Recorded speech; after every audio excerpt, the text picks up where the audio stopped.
Bonjour à tous, aujourd'hui nous sommes le 23 juin 2022. Je fais cette vidéo pour revenir sur l'actualité au Mali, l'actualité malienne.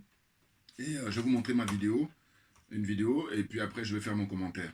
Voilà, comme d'habitude. Regardez. Beba pour l'armée monte en puissance. Mais ne veut pas que serré. Président Tida Fou, 4 h du matin, il y avait le basso avec Barala. Avec Jamana Sibi. N'a fora pour faire le kera menaka à 4 h du matin. Là, sera Siglembe avec un suivi kaka consigne. N'a fora 2 h du matin. On va se ramasser. Ou de Kama. Nku Hami Veretana.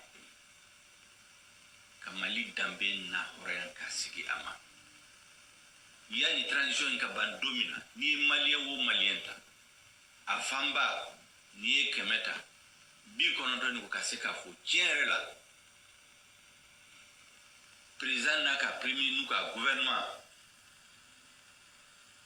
Ouye baraki. Aflana. Ouye mbadon ne apelendo momika. Che jolendo. Mami ndo atisira machi nyalati.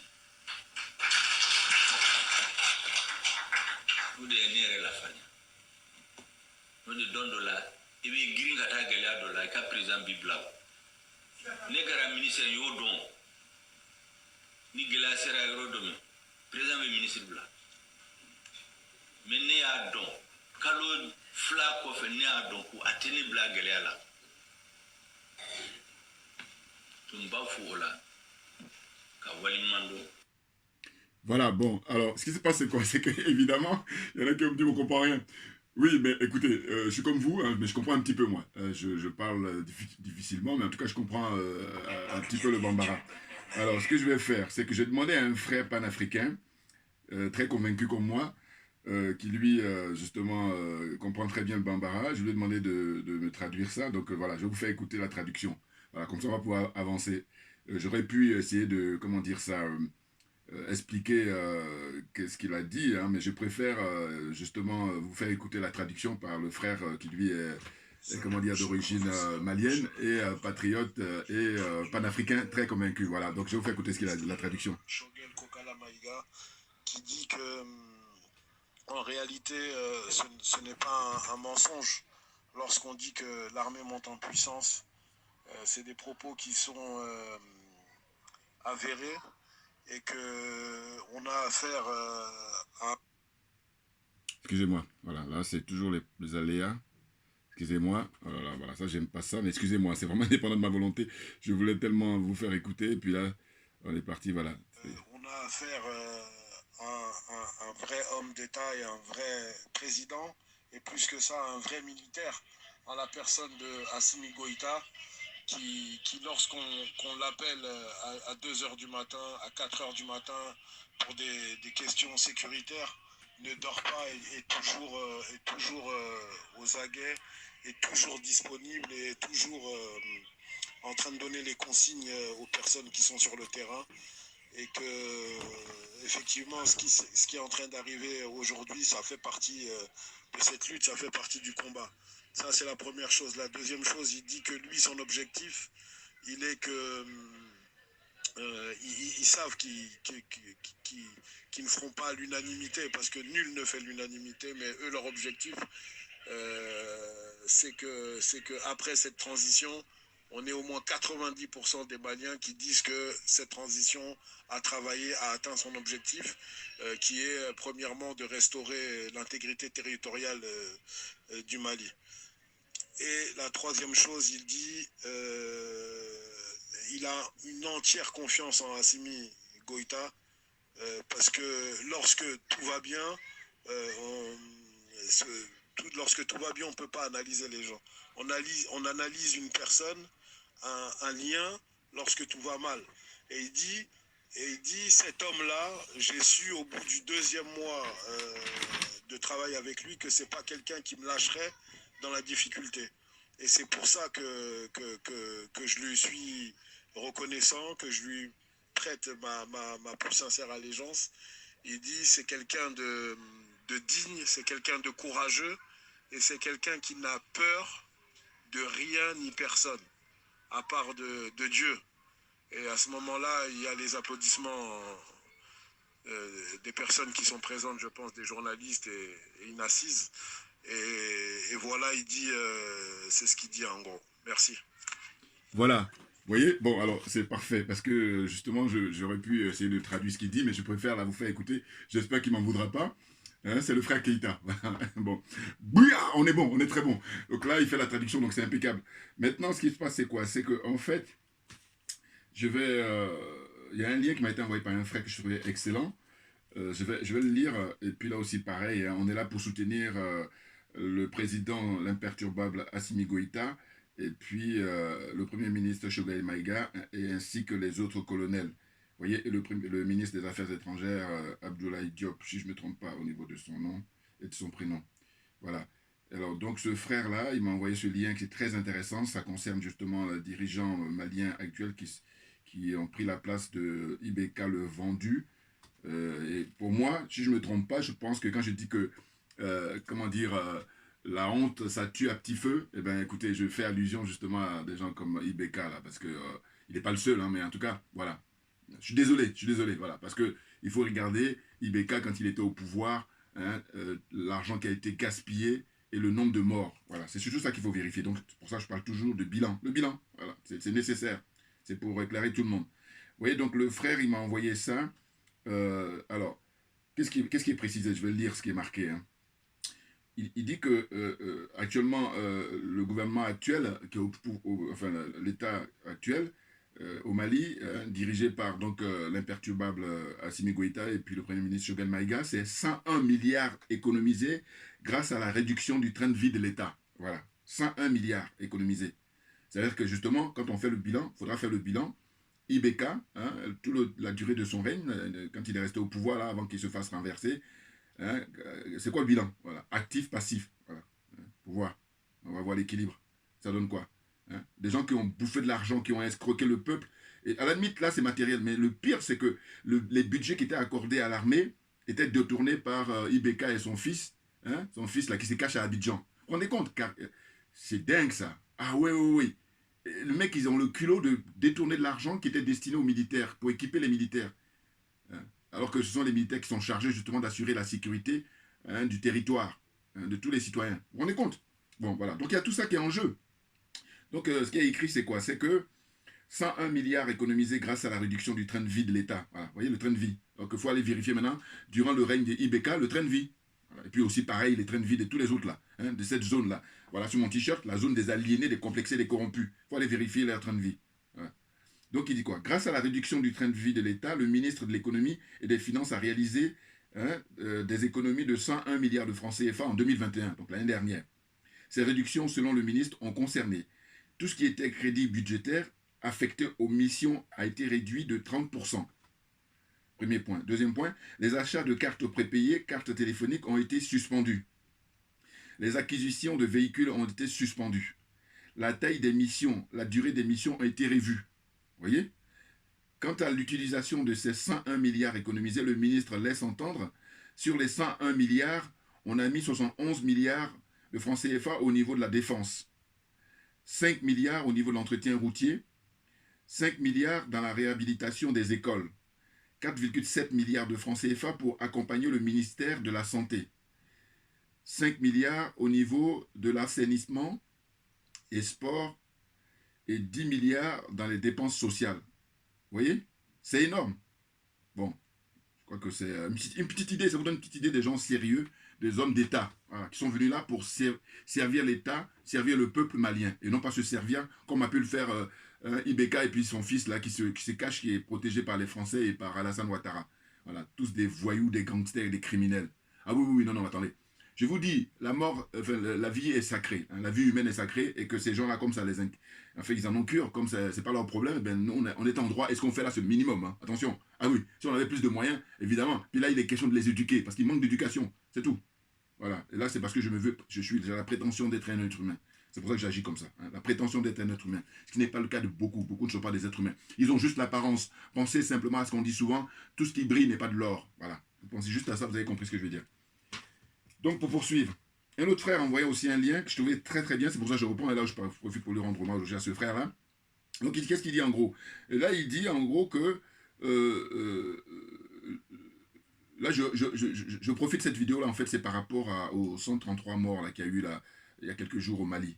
Et ça, en fait, ils sont en train de faire payer au peuple malien justement le fait que les dirigeants actuels, ils sont en quête de libérer le pays. Ah oui, pour de bon. Dans un premier temps, c'est libérer le pays, faire de manière à ce que tous les Maliens puissent vivre tranquillement, vivre avec quiétude, hein, c'est-à-dire sans s'inquiéter, vaquer à leurs occupations, hein, aller travailler au champ ou aller travailler au bureau ou aller faire ce qu'on veut, mais libre, tranquille. Hein. Et donc là, on leur fait payer ça. Mais bon, ils sont dignes et ils ont le soutien de tous les panafricains, sans exception, mais les vrais, les authentiques. Vous comprenez? Et ils vont y arriver. Parce que il y a le président Vladimir Poutine, je ne cesserai de le citer parce que je dis, on a des hommes providentiels qui existent. Mais bien entendu, en l'occurrence, le président Vladimir Poutine, c'est un homme providentiel. D'abord pour son peuple, en premier, et ensuite pour les peuples africains. Comprenne qui veut, comprenne qui peut. Et quand on vient en Afrique maintenant, des hommes providentiels, ce sont les 5 colonels, plus le premier ministre Shogaï Maïga, plus le ministre des Affaires étrangères du Mali. J'aime beaucoup avec sa voix. Hein, lui, la voix qu'il a, je dis toujours penser un clin d'œil à Macron. Suivez mon regard. Bon, donc, tous les gens qui participent pour que le peuple africain puisse se libérer là au XXIe siècle, hein, de cette prison-là qui ne peut pas être éternelle. Vous comprenez? Voilà. Donc, ce qui est marqué, c'est quoi? C'est que euh, voilà, c'est ça. C'est par rapport à l'embargo qui a été mis en place par la CEDEAO, hein, piloté par la France. Hein, c'est la France qui est derrière, évidemment. Évidemment, il ne faut pas être dupe. Un peuple déterminé pour obtenir enfin son indépendance et surtout sa souveraineté. En plein embargo, le Mali continue à lancer ses projets afin de relancer son économie. En plein embargo, le Mali continue à s'équiper militairement pour mieux sécuriser son territoire. En plein embargo, le Mali ne fait qu'équiper ses hôpitaux afin de mieux soigner sa population. En plein embargo, le Mali a même augmenté le salaire de tous les fonctionnaires de l'État et leur permettre de mieux vivre avec leurs familles. En plein embargo, le Mali ne fait que mettre en place des centaines de forages pour le bien-être de sa population. En plein embargo, enfin, le Mali ne manque pas de moyens pour financer ses projets ferroviaires, économiques et industriels, etc. etc. Donc c'est donc un échec, un échec énorme pour tous ceux qui ont décidé des sanctions contre le Mali, l'embargo contre le Mali. C'est un échec pour eux, total. Et comme ils sont des mauvais perdants, donc ils sont en train de jeter leur dernière pierre, là. Voilà. Hein, notamment là, les 133 morts, là, les pauvres, qui sont les sacrifices, ce sont des martyrs. Vous comprenez? Bon. Donc la CEDEAO et puis la France, allez, c'est peine perdue. Parce qu'on a l'éveil des consciences et les choses sont très claires. On est parti maintenant pour sortir, je vous dis, de cette emprise-là qui a assez duré. Vous comprenez? Donc, ce que je dois dire, c'est que il faut qu'on soit tous vigilants, il faut qu'on soit tous convaincus que nous allons gagner, bien entendu. Parce que, écoutez, rien ne peut justifier qu'on garde comme ça les Africains, hein, la tête sous l'eau, et puis les distraire, voilà. Parce que vous allez remarquer qu'ils vont accorder de gros budgets quand il s'agit de la distraction. Mais dès lors qu'on passe au sérieux, eh ben là, c'est la guerre qui est ouverte. Mais il se trouve qu'on nous fait la guerre depuis toujours. C'est-à-dire que, il faut bien comprendre, il y a des frères très qualifiés qui le disent d'ailleurs, c'est-à-dire que dès lors que les Européens ont mis les pieds sur la terre d'Afrique, c'est là où les hostilités ont commencé. On a suffisamment de littérature là-dessus. Suffisamment. Maintenant, ceux qui ne veulent pas voir, bon, mais c'est leur problème. Mais les choses sont là maintenant. Et surtout qu'on est à l'époque du numérique, on est à l'époque d'Internet et des réseaux sociaux. Donc il n'y a plus d'excuses, à vrai dire. Vous voyez, donc les gens sont en guerre, enfin, les Occidentaux sont en guerre contre les Africains depuis toujours. Et il se trouve que maintenant, comme les générations se succèdent, là, il y a une prise de conscience, mais qui est en train de, comment dire, se réaliser.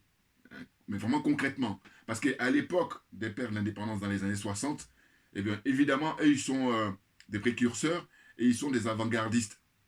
Et ils n'avaient pas beaucoup de soutien parce que les gens n'avaient pas compris leur démarche. Parce qu'ils étaient trop en avance. C'est malheureusement l'ordre naturel des choses. Même aujourd'hui, regardez nous autres là. On se dit quoi? On se dit, bon, il y a Internet qui est là et tout le monde peut s'informer. Et puis il y en a d'autres, ben, ils refusent. Ah oui, parce que c'est trop lourd. Il faut comprendre ça aussi. Oui, c'est trop lourd. Et là, je dis, bon, si tu n'as pas la force, mais s'il y a quelqu'un qui a la force, ton voisin ou ton frère, ou ton, hein, tu lui laisses la place. C'est ça qui est fatigant. Donc, les aliénés, les complexés, les corrompus là, eh ben, au lieu de nous laisser la place, ce sont eux qui font le sale boulot pour la France, pour les Occidentaux en général et la France en particulier. Mais c'est peine perdue, hein. Ah ben oui, non, parce qu'on est motivé. Et puis, d'ailleurs, un big up par rapport à l'initiative qui a été lancée par le frère et le panafricain très convaincu aussi, hein, l'honorable Ousmane Sonko. Ah oui, oui. Je vous dis, Macky Sall, il a les chocottes, il a la frousse, il a la trouille, ainsi que, comment dire, l'oligarchie française. Parce que le peuple sénégalais a donné un signal là très fort, donc hier, mercredi, à partir de 20h, même bien avant, parce que les étudiants, aussi bien à Dakar qu'à Ziguinchor, je crois, ils ont déjà commencé à faire du bruit, hein, les casseroles là. Et ça, c'est justement pacifiquement pour dire à Macky Sall, c'est terminé, tu es dans ton dernier mandat, et puis si tu veux faire le malin, on va te faire partir beaucoup plus tôt que possible. Ah bien entendu. C'est-à-dire que là, on va la jouer pacifique, mais il faut que tu entendes raison. Mais autrement, tu vas partir beaucoup plus tôt. Et partir plus tôt, c'est quoi? C'est que plus que l'échéance, c'est jusqu'en 2024. Je dis même moi, même si ça dépendait que de moi, il va falloir que la jeunesse sénégalaise, la jeunesse africaine en général et la jeunesse sénégalaise en particulier, il faut aller le déloger dans son palais là-bas, comme un huissier. Vous savez, les huissiers de justice, voilà. Hein, tu n'es pas en règle avec la loi, eh ben, ils ont un mandat, et là, le mandat émane du peuple, voilà. Donc, il faut aller déloger, hein, comment dire, Macky Sall, là. Voilà. Le foutre dehors, et puis dis, bon, comme tu aimes tellement servir la France, mais viens ici en France, viens prendre ta retraite, là. Même si t'es jeune, hein. Il a 61 ans, Macky Sall. Vous vous rendez compte? On se dit que des Alassane Ouattara qui a plus de 80 balais, qui fassent ça, bon, on dit c'est les gens du XXe siècle. Mais les gars comme Macky Sall, hein, beaucoup plus jeune, eh ben non, il est même plus aliéné que... enfin, oui, ils sont au même niveau. C'est malheureux, hein, c'est malheureux. Enfin, bon, bref, on n'a pas le temps. Donc là, pour revenir au Mali, franchement, c'est un plaisir de voir quoi? De voir que il demande la tête du Premier ministre Choguel Maïga. Mais on ne change pas une équipe qui gagne. Ah, soyons d'accord. Et ce que je dis là, j'enfonce une porte ouverte. Je vais par là que c'est connu. Hein? On ne change pas une équipe qui gagne. C'est clair. Parce qu'en réalité, tous ceux qui sont en train de demander sa tête, c'est parce que lui, il est expérimenté. Mais bien entendu. Et cette alliance-là, cette, comment dire, communion, on peut le dire. En fait, hein, le fait qu'il soit à travailler avec les militaires qui, eux, sont des techniciens. Parce que, écoutez, dans des pays où il y a la paix, ben, les militaires sont en caserne. Et là encore, c'est dire ce que je suis en train de dire, c'est une porte ouverte, mais comme il y a tellement de malhonnêtes, je suis obligé de rappeler ça. Voilà. C'est du simple bon sens. Hein. Et puis honnêteté intellectuelle. En fait, quand on est dans un pays de paix, ben, tout naturellement, les militaires sont, comment dire, dans leur caserne, parce que leur rôle, c'est d'intervenir en cas de besoin. On est d'accord? Bon. Mais là, au Mali, depuis maintenant ouais, 2011, 2012, voilà, hein, les hostilités ont commencé depuis l'assassinat, voilà, c'est ça, depuis 2011, puisque c'est depuis l'assassinat du guide libyen, le colonel Kadhafi. Donc là, les soi-disant djihadistes, voilà, ils sont venus pour s'accaparer hein, 80% du territoire. Mais vous vous rendez compte? Mais soyons sérieux. Hein. Donc, à partir de là, le peuple malien est en danger, très clairement. Et donc, les militaires maliens, ben, c'est là ils doivent commencer leur boulot. Ils ne vont pas rester à la caserne. Et donc, ceux qui sont malhonnêtes, il faut leur donner les prix importants en ce qui concerne la malhonnêteté, parce qu'ils disent quoi? Ils disent, ouais, la place des militaires, c'est dans la caserne. Mais quand tu dis ça, enfin, bon, des fois, je me dis, putain, mais les gars, ils sont corrompus tellement qu'ils disent n'importe quoi. C'est du bon sens. En fait, la place du militaire est naturellement dans la caserne, à condition qu'on soit dans un pays de paix. Voilà. Mais quand on est dans un pays en guerre, mais les militaires, ce sont eux qui ont le droit de citer. Et c'est ce qui se passe actuellement au Mali depuis le renversement d'Ibeka. Et je tiens à rappeler encore une fois que c'est le peuple qui a organisé cette révolution, parce qu'ils ont manifesté pendant des mois, pour ne pas dire des années, pour demander à Ibeka de partir. Et là, pareil, je ferai une vidéo là, soit si j'ai le temps tout à l'heure, ou dans les heures qui viennent, ou demain, pour rendre hommage à ce qu'a organisé en Guinée le jeune colonel comment dire, Doumbouya, comment dire, je crois, en Guinée, parce qu'il a reçu des personnalités. Je vais faire une vidéo spéciale parce que j'ai beaucoup aimé la gérer des extraits. Bon, cela dit, il faut maintenant qu'il soit en lien direct avec Assimi Goïta pour travailler ensemble. Hein? Il faut y aller là, faut pas essayer de traîner les pieds, voilà, c'est ça. Comme je dis souvent, je dis, quand tu n'as pas compris, c'est normal que tu traînes parce que tu cherches à comprendre. Mais une fois que tu as compris, pourquoi tu perds du temps? Sinon, c'est de la mauvaise foi, sinon c'est malhonnête, c'est malsain. Comprenez? On n'a pas le temps, j'ai pas le temps, Assimi Goïta. Bouya, on est bon. Très en forme là. Bon, donc, de quoi s'agit-il? C'est de dire que tous ceux-là, quand vous écoutez les journaleux là, dans différents pays, hein, la Côte d'Ivoire ou au Bénin ou je sais pas où là, oui, qu'il y a la place des militaires. Mais non, mais attends.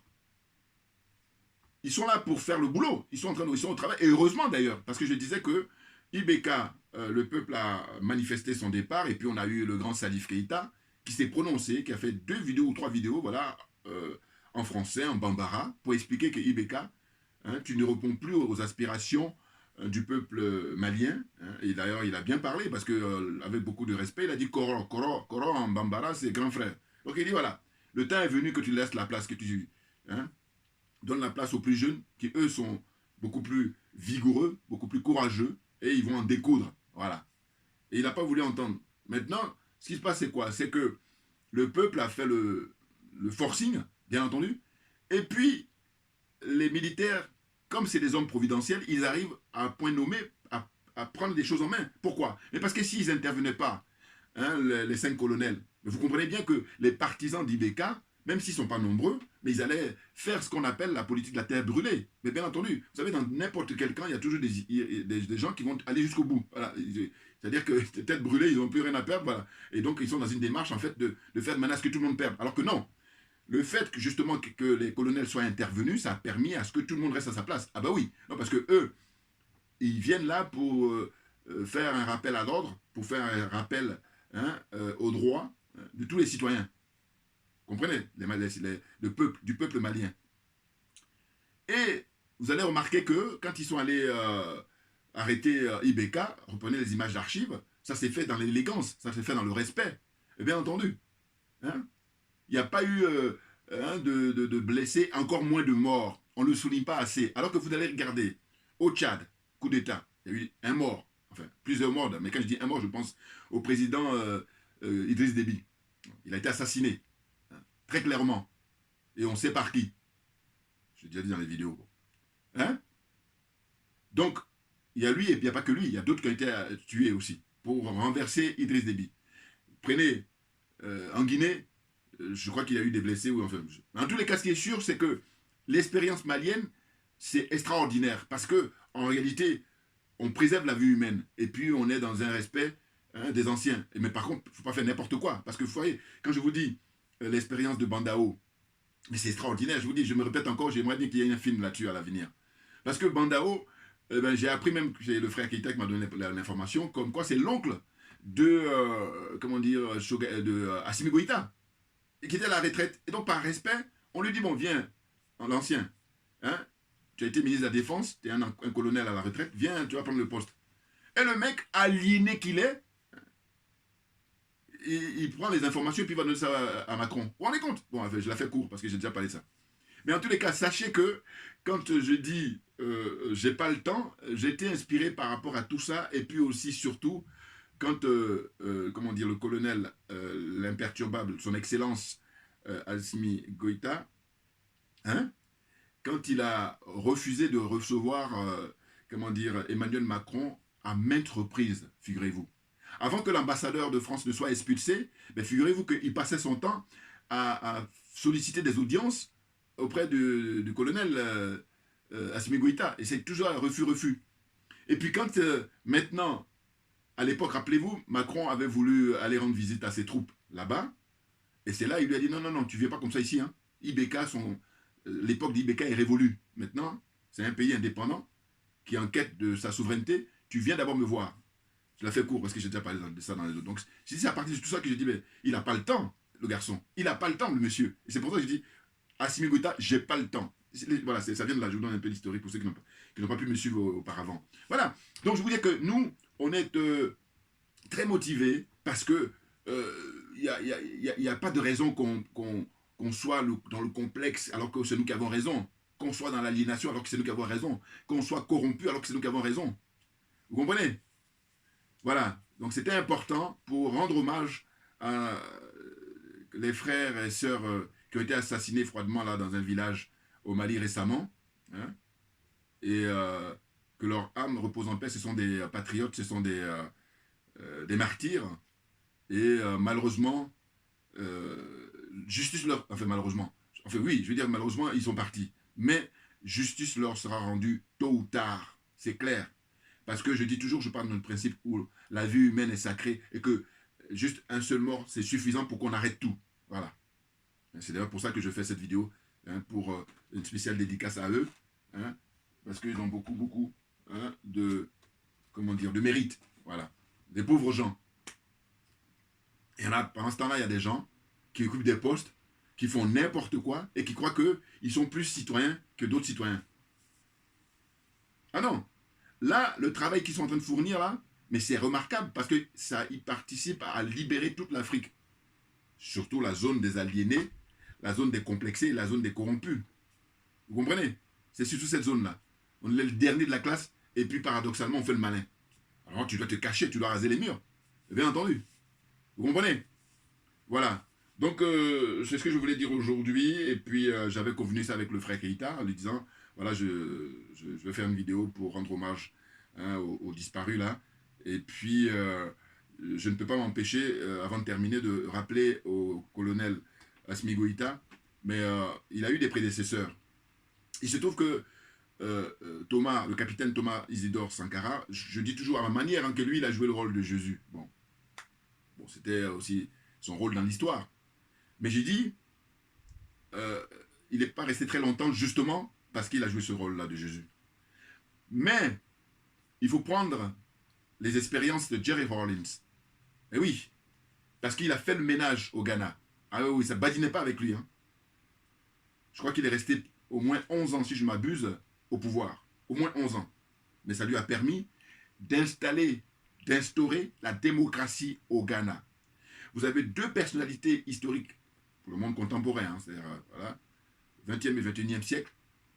Pour l'histoire du Ghana, vous avez le président Kwame Nkrumah, d'abord, et ensuite vous avez Jerry Rawlings. Kwame Nkrumah, c'est les pères de l'indépendance, les pères du panafricanisme, tout naturellement. Donc ils ont fait ce qu'ils pouvaient. Là, on en revient toujours à la célèbre phrase de Frantz Fanon. Chaque génération doit, dans une relative opacité, découvrir sa mission.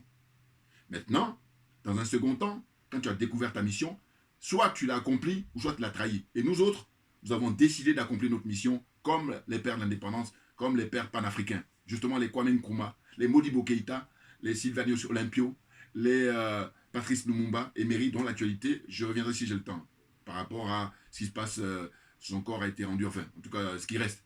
Vous vous rendez compte? Ah oui. Enfin bon, je reviendrai là-dessus quand j'aurai le temps. Donc, c'est de ça dont il s'agit.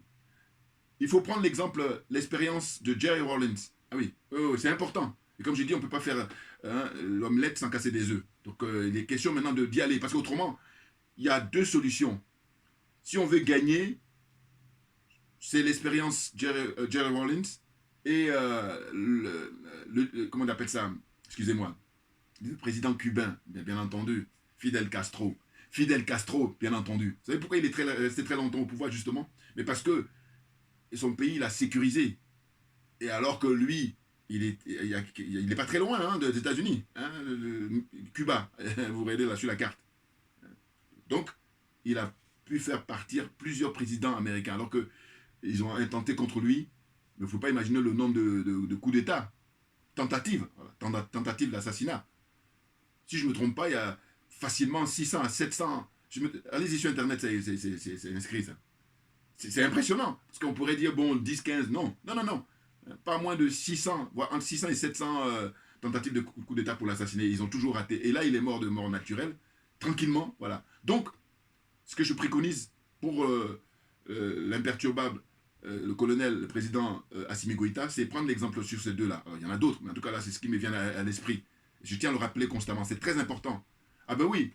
Non, parce que eux, Il y a des gens qui sont payés 24 heures sur 24, je tiens à le rappeler, pour les complots qu'ils organisent, pour déstabiliser tous les pays africains, de manière générale. Et puis là, le Mali, étant donné que le peuple malien a compris ce qu'il fallait faire pour sortir justement de cette prison-là, eh bien, ils ont décidé de faire participer à ce concours-là d'aliénation, de complexe et de corruption, M. Alassane Draman Ouattara, M. Macky Sall, qui est encore Bazoum, voilà. Mais Bazoum, de toute façon, moi je pense que Bazoum ne pourra pas finir ces 5 ans-là. Il ne devrait pas finir, voilà, parce qu'il faut plutôt le conjuguer comme ça. Il est question que des patriotes du Niger se réveillent pour le faire partir. Et le plus tôt sera le mieux. Parce qu'il paraît que ces derniers temps, il est en concurrence avec, comment dire, M. Alassane Ouattara, là, pour le leadership en ce qui concerne l'aliénation, en ce qui concerne le service à rendre aux Français, pour faire du mal aux Africains. C'est ça qu'il faut savoir. Ne serait-ce que le fait qu'il accepte l'installation des bases militaires américaines d'une part, et puis les bases militaires françaises d'autre part. Voilà, on a l'illustration, alors on me dira c'est très vieux, oui, mais le moment est venu maintenant, quand on a la chance, une chance historique de vivre avec le président, comment dire, Vladimir Poutine, le travail qu'il est en train de faire là-bas en Ukraine, eh bien, il faut en profiter pour essayer de, comment dire, actualiser les relations qu'on peut avoir avec les différents pays. Surtout, profiter pour sortir, justement, de cette emprise-là de la France. Sortir de la France-Afrique. Et puis vivre dignement. De manière à ce que les richesses qui appartiennent au Mali reviennent en priorité aux Maliens. Les richesses qui appartiennent au Niger reviennent en priorité aux habitants du Niger, au peuple du Niger. Les richesses du Tchad reviennent en priorité au peuple tchadien. C'est de ça dont il s'agit. Ainsi de suite. Vous comprenez? Voilà. Et non pas des vendus, des corrompus, des criminels en col blanc là, et qui font le malin alors que c'est pas eux qui doivent avoir le dernier mot. Ah oui, oui, c'est le peuple qui aura le dernier mot, bien entendu, parce que le peuple est dans la vérité. Nous sommes dans la vérité. Eux, ils sont dans le mensonge. Et donc, comme ils sont dans l'ascenseur, ça va très vite. Mais on arrive tranquillement. Ah oui, il est question de leur botter les fesses un à un, et très rapidement pour qu'on passe maintenant, j'allais dire, à l'heure de vérité. L'heure de vérité, ça va consister à travailler pour satisfaire aux besoins du peuple africain. Rien d'autre. Je suis en train de dire des choses, des évidences. On en est rendu là. On en est rendu là. Merci à vous tous pour votre attention. Et puis à très bientôt. On lâche rien parce que c'est nous qui avons raison. Tout à fait. C'est clair.